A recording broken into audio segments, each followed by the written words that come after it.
wabarakatuh. Hello everyone, my name is Wulan Azhari. Here we are going to explain about penerapan lesson study pada mata pelajaran bahasa Inggris di kelas 74 SMPN 34 Padang. The presenters are Nur Salina, Nur Badriah, Helmi Setiawan, Fadilah Amanda, and me, Wulan Azhari. Nur Badriah will be explained the first step. It is plan. And then the second step will be explained by Helmi Setiawan and Fadilah Amanda. Nur Salina will be explained the third step. It is C. And me, Wulan Azhari, will be explained about rencana tindak lanjut. Assalamualaikum warahmatullahi wabarakatuh. Saya Nur Badriah. Saya mahasiswa PPG Praja Batang Gelombang 2 jurusan Bahasa Inggris. Sebelumnya terima kasih banyak saya ucapkan kepada moderator yang telah memberikan waktu dan kesempatannya kepada saya. Nah, pada tahap ini saya akan menjelaskan tentang plan. Yang mana plan ini adalah tahap awal yang kami lakukan sebelum kami melakukan proses pembelajaran terbimbing atau PB. Sebelumnya kami menjelaskan kami PPL atau mengadakan PPL itu di SMP 34 Padang. Sebelum kami melakukan kegiatan PB atau melakukan rencana plan ini, kami sudah melakukan 2 minggu observasi. Yang pertama pada observasi awal karakter peserta didik, kemudian kami lanjutkan secara mendalam di tahap asistensi mengajar. Nah, sebelum kami melakukan tahap selanjutnya yaitu pembelajaran terbimbing atau PB, kami dengan teman sejawat dan juga didampingi guru pamong serta dosen pembimbing lapangan melakukan diskusi tentang beberapa hal. Yang pertama, bagaimana cara kami merancang pembelajaran yang tepat. Yang kedua, metode apa yang akan kami pakai dan media apa yang menarik untuk kami gunakan. Dan yang terakhir adalah asesmen apa yang akan kami gunakan yang cocok dengan peserta didik. Nah, kelas yang akan kami ajar ini adalah kelas 74 yang mana mereka menggunakan kurikulum merdeka. Dan kelas ini kami analisa dan kami dapatkan hasil. Ternyata kelas ini adalah mayoritas memiliki gaya belajar kinestetik. Kenapa kami dapat hasil seperti itu? Dari observasi kami melihat bahwa siswa di kelas ini atau peserta didik di kelas ini sangat suka melakukan kegiatan dan sangat aktif ketika disuruh melakukan sesuatu ketimbang mereka harus mendengarkan guru berceramah. Dan juga pembelajaran yang akan dilakukan itu adalah pada jam siang dan setelah istirahat. Nah, dari kasus di atas kami beserta guru pamong dan disetujui oleh DPL juga, kami memilih perangkat pembelajaran. Yang pertama, model yang kami gunakan adalah discovery learning dengan metode games. Kami berharap games ini bisa membuat mereka tertarik akan bahasa Inggris dan gaya kinestetiknya itu bisa membuat mereka menikmati pembelajaran dan merasa senang untuk mengikuti pelajaran bahasa Inggris.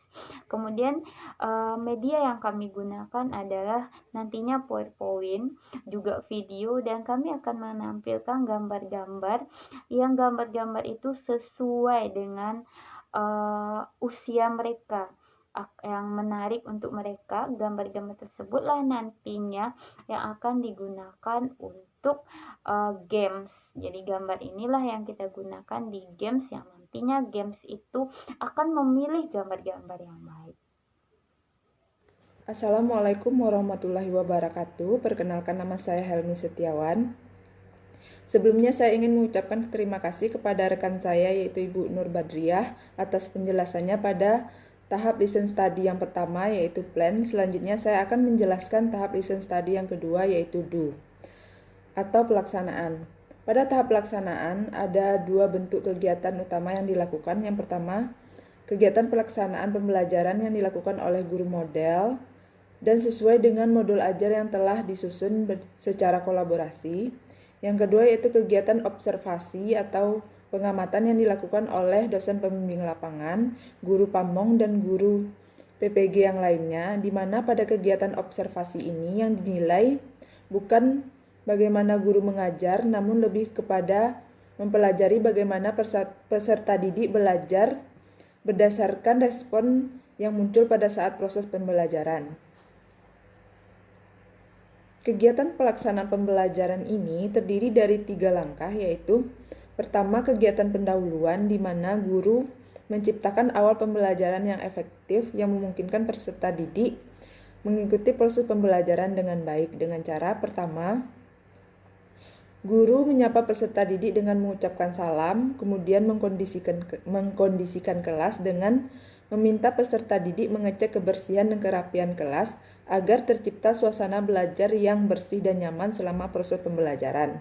Selanjutnya, guru mengecek kehadiran peserta didik dan melakukan doa bersama peserta didik. Selanjutnya, guru memberikan motivasi dan ice breaking kepada peserta didik untuk menggait minat dan fokus peserta didik sebelum pelaksanaan pembelajaran. Dan yang terakhir yaitu guru memberikan apersepsi dengan memberikan pertanyaan yang berkaitan dengan proses pembelajaran yang telah dilakukan sebelumnya. Selanjutnya yaitu kegiatan inti. Pada kegiatan inti, guru model melaksanakan kegiatan pembelajaran dengan memberikan materi preposition of place dan menggunakan metode pembelajaran berbasis game. Metode ini diberikan untuk menyalurkan keaktifan peserta didik yang sebagian besar memiliki gaya belajar kinestetik dan untuk menghidupkan suasana kelas agar tidak membosankan karena proses pelaksanaan pembelajaran dilakukan pada siang hari. Dan yang terakhir yaitu kegiatan penutup. Kegiatan ini dilakukan oleh guru dan peserta didik dengan cara menyimpulkan materi pembelajaran dan melakukan refleksi. Baiklah, penjelasan selanjutnya akan dijelaskan oleh rekan saya yaitu Fadila Amanda. Assalamualaikum warahmatullahi wabarakatuh. Assalamualaikum warahmatullahi wabarakatuh. Saya Fadilah Amanda. Pada kesempatan kali ini saya akan melanjutkan langkah-langkah pembelajaran pada kegiatan inti yang mana sebelumnya telah disampaikan oleh rekan saya Helmi Setiawan. Langkah pembelajaran yang selanjutnya itu adalah guru memberikan games, yang mana games di sini itu melibatkan peserta didik. Kenapa melibatkan peserta didik di sini? Karena di kelas ini, kelas 7D ini, rata-rata peserta didik memiliki gaya belajar kinestetik. Ini kami ketahui pada saat kami melaksanakan asistensi mengajar di kelas ini dan melakukan diskusi dengan guru pamong. Setelah itu kami juga melaksanakan profiling peserta didik yang mana di kelas ini 85% peserta didik memiliki gaya belajar kinestetik. Lalu kami memberikan games. Kami membagi peserta didik menjadi beberapa kelompok dan setiap kelompok itu terdiri dari 5 sampai 6 peserta didik. Setelah kami membagi peserta didik ke beberapa kelompok, kami memberikan potongan-potongan gambar yang mana di gambar itu terdapat beberapa preposition di dalamnya. Lalu guru memberikan instruksi untuk mendengarkan pernyataan yang disampaikan oleh guru, lalu peserta didik akan mencari kalimat yang sesuai dengan pernyataan guru tersebut pada gambar yang telah diberikan. Misalnya, guru memberikan instruksi, "The apple is on the table." Otomatis peserta didik pada setiap kelompok akan mencari di mana apel yang letaknya di atas meja. Setelah mereka menemukan gambar tersebut, potongan gambar tersebut, mereka menempelkannya ke papan tulis. Nah, di sini bisa kita lihat bagi peserta didik yang bisa menempelkan dengan cepat dan jawabannya benar, itu akan mendapatkan skor. Bagi kelompok yang mendapatkan skor tertinggi, itulah yang akan menjadi pemenangnya. Lalu, kami memberikan beberapa reward, yang mana reward ini berupa permen yang tujuannya untuk memberikan semangat kepada mereka untuk lebih giat lagi dalam proses pembelajaran. Kegiatan selanjutnya yaitu adalah kegiatan penutup. Pada kegiatan penutup, peserta didik dan guru melaksanakan refleksi yang mana di sini guru menanyakan bagaimana perasaannya mengenai pembelajaran hari ini, dan alhamdulillah peserta didik menjawab dengan mereka merasa senang dengan pembelajaran dan games yang telah dilaksanakan pada hari ini. Lalu guru dan peserta didik membuat rangkuman bersama mengenai pembelajaran yang telah dilaksanakan pada hari ini. Lalu guru menyampaikan apa saja kegiatan yang akan dilaksanakan pada pertemuan selanjutnya, dan guru menutup pembelajaran dengan mengucapkan hamdalah serta memberikan motivasi atau memberikan nasihat untuk selalu menjaga kesehatannya dan rajin belajar. Sekian pemaparan dari saya. Untuk selanjutnya itu adalah C atau refleksi yang akan dijelaskan oleh rekan saya Nursalina. Kepada Ina dipersilakan. Assalamualaikum warahmatullahi wabarakatuh. Baiklah, terima kasih kepada moderator yang telah memberikan waktu kepada saya untuk menjelaskan tahap terakhir ini, yaitu C atau refleksi. Nah, di mana bisa kita lihat di poster yang sudah kami rancang bersama-sama bahwasannya pada tahap ini kami melaksanakannya secara bersama-sama.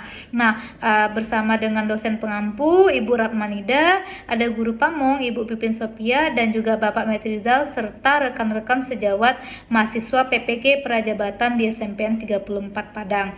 Nah, pemberian ide, masukan-masukan dan juga saran-saran ini pada tahap evaluasi atau refleksi ini tujuannya untuk proses pembelajaran selanjutnya lebih efektif atau lebih baik. Nah, hasil dari evaluasi atau refleksi kami bersama-sama bahwasanya proses pembelajaran di kelas 74 ini sudah efektif. Nah, salah satu faktor pendukungnya adalah dari peserta didik itu sendiri, di mana mereka sudah aktif, antusias, dan juga memiliki motivasi tinggi selama proses pembelajaran. Nah, ini dikarenakan pendidik menggunakan games sebagai strategi pembelajaran. Nah, di mana-mana peserta didik ini sudah diobservasi terlebih dahulu menggunakan asesmen awal atau diagnostik awal untuk mengetahui karakteristik peserta didik di 74 ini. Nah, hasilnya adalah mayoritas peserta didik di kelas 74 ini adalah kinestetik. Nah, oleh sebab itu salah satu cara untuk meningkatkan motivasi atau meningkatkan keaktifan peserta didik adalah dengan menggunakan games. Nah, hasilnya adalah proses pembelajaran ini aktif dan anak-anak juga interaktif terhadap proses pembelajaran tersebut. Namun, ada beberapa kendala yang dihadapi selama proses pembelajaran. Yang pertama, ada alokasi waktu yang tidak maksimal atau yang terbatas, sehingga pendidik tidak bisa melakukan asesmen individu atau self-assessment kepada peserta didik. Nah, sementara asesmen ini adalah penting untuk mengukur ketercapaian proses pembelajaran individu peserta didik itu tersebut. Nah, selanjutnya, tugas atau LKPD yang diberikan oleh pendidik kurang bervariasi, sehingga level dari soal tidak ada level dari soal seperti mulai dari rendah, menengah, dan juga tinggi, sehingga tidak bisa mengukur ketercapaian bagaimana peserta didik berpikir kritis untuk menjawab soal atau tugas yang diberikan. Nah, mungkin solusi yang bisa diterapkan untuk proses pembelajaran selanjutnya, yang pertama, mungkin pendidik bisa meminta peserta didik untuk mengerjakan asesmen individu itu di rumah. Tetapi tetap dibahas untuk pertemuan selanjutnya. Nah, untuk kendala yang berikutnya, mungkin soal bisa dirancang secara bervariasi. Ada tingkatan soal mulai dari rendah, menengah, dan juga tinggi untuk diberikan kepada peserta didik, sehingga memudahkan kita untuk menilai ketercapaian peserta didik secara kritis.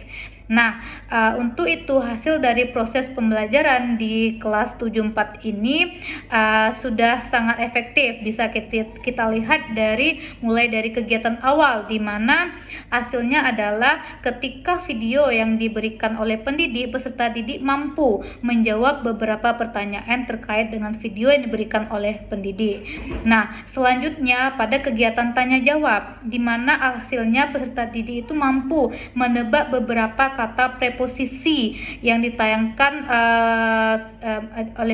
ditayangkan melalui video oleh pendidik. Dan terakhir di games. Nah, di sini sangat terlihat efektifnya proses pembelajaran. Nah, di mana pendidik mengelompokkan peserta didik ke beberapa kelompok. Nah, mereka sangat antusias dan juga atraktif untuk menjawab tugas yang diarahkan oleh pendidik. Nah, di mana mereka sangat berlomba-lomba untuk menempelkan LKPD yang diberikan oleh pendidik di papan tulis. Nah, di mana mereka di sana mengeluarkan ide-ide dan juga masukan-masukan secara berkelompok. Nah, saya rasa itu refleksi atau evaluasi yang kami laksanakan secara bersama-sama. Nah, oke, sekian dari saya. Terima kasih kepada moderator dan saya dikembalikan juga kepada moderator.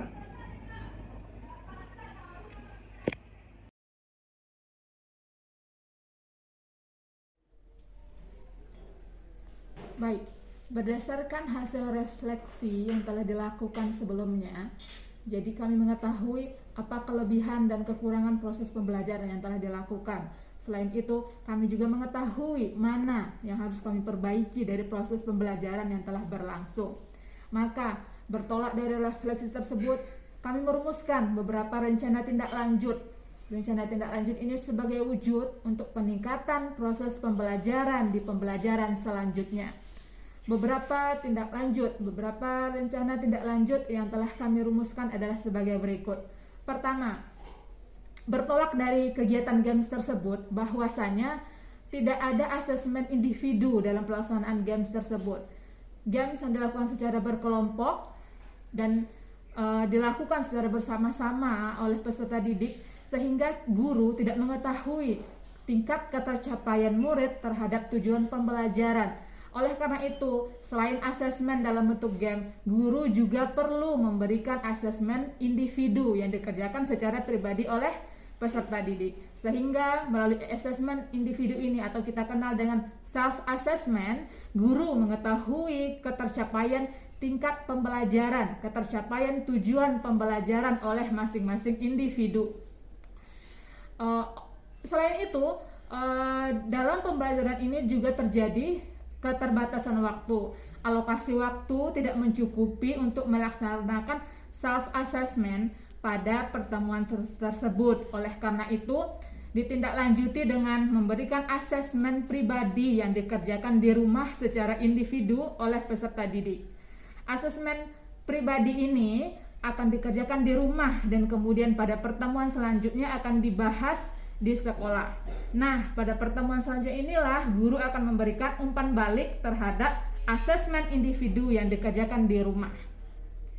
Itu merupakan rencana tindak lanjut yang akan kami lakukan untuk perbaikan pada pembelajaran selanjutnya.